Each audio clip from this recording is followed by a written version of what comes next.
Hello friends, in this lecture we will see the Stokes theorem.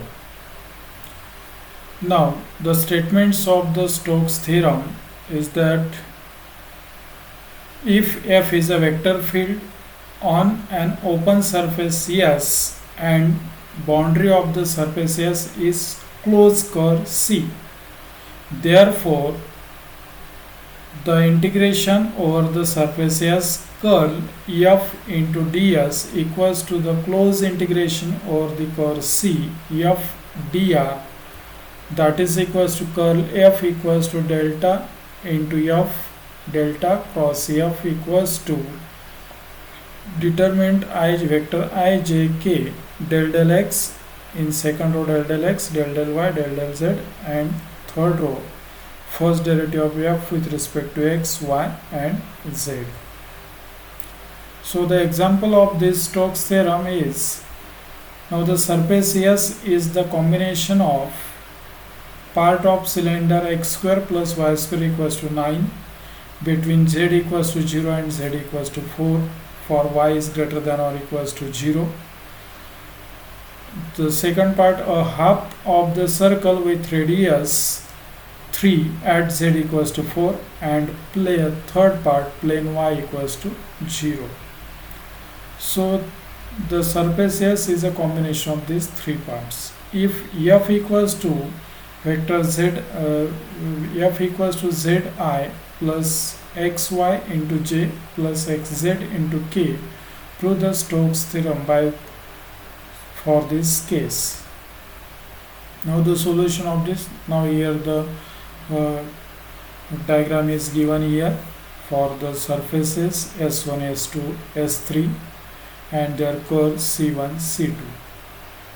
We can divide the surface S as S1 equals to x square plus y square for where z lies between 0 to 4 and y is positive. S2 equals to z equals to 4 half in the circle with radius 3, and S3 equals to y equals to 0.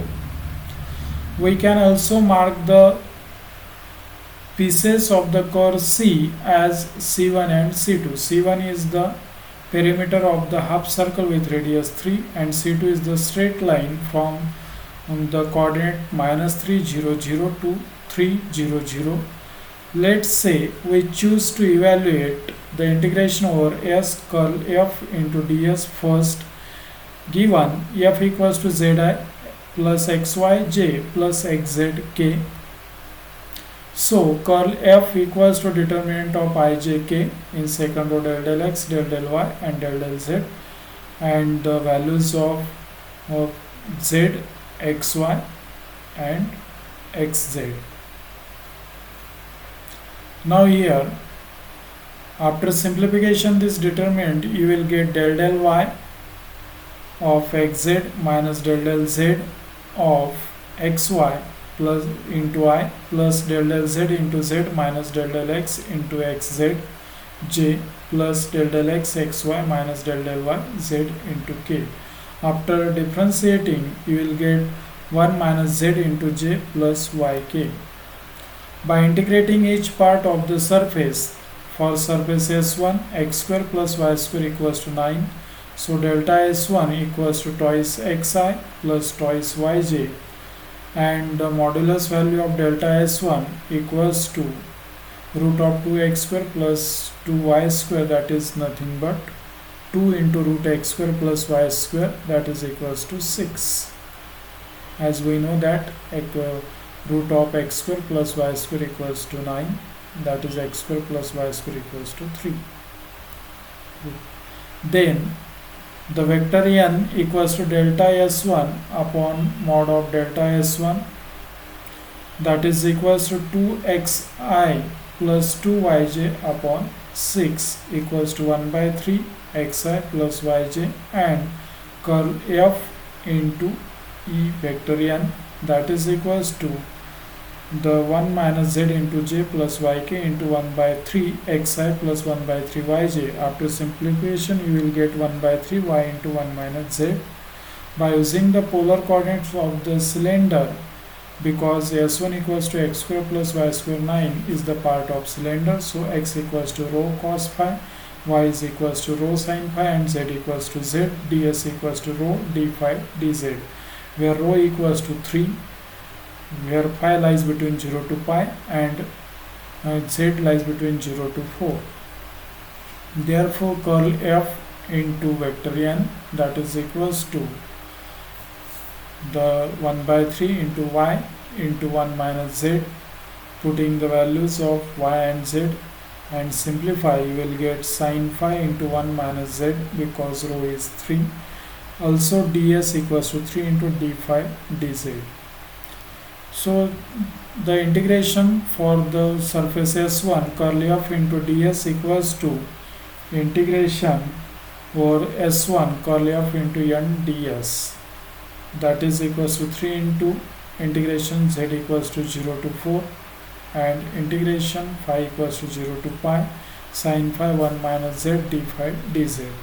After simplification you will get the value minus 24 for the surface S1. Now for surface S2, z equals to 4, normal vector, normal unit vector to the surface is n equals to k. By using the polar coordinate of the plane y equals to r sin theta, z equals to 4, then ds equals to r dr d theta, where r lies between 0 to 3 and theta lies between 0 to pi.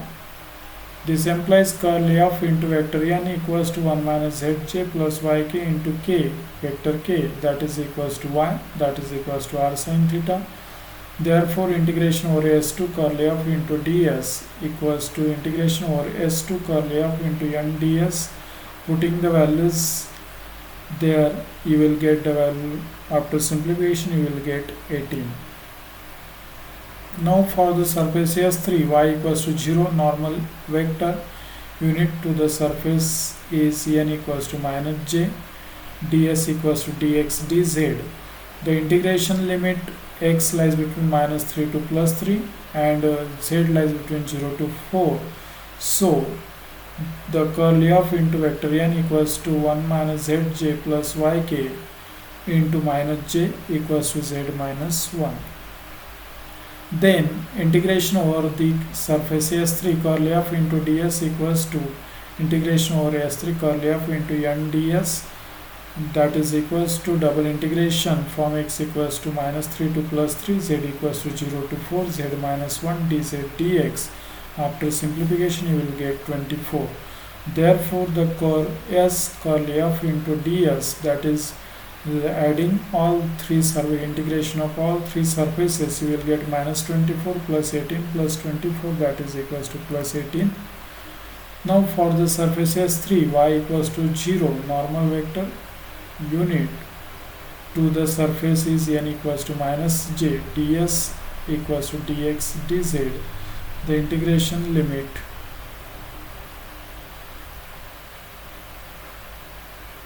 now we evaluate the integration over the closed curve C f into dr for each pieces of the curve C.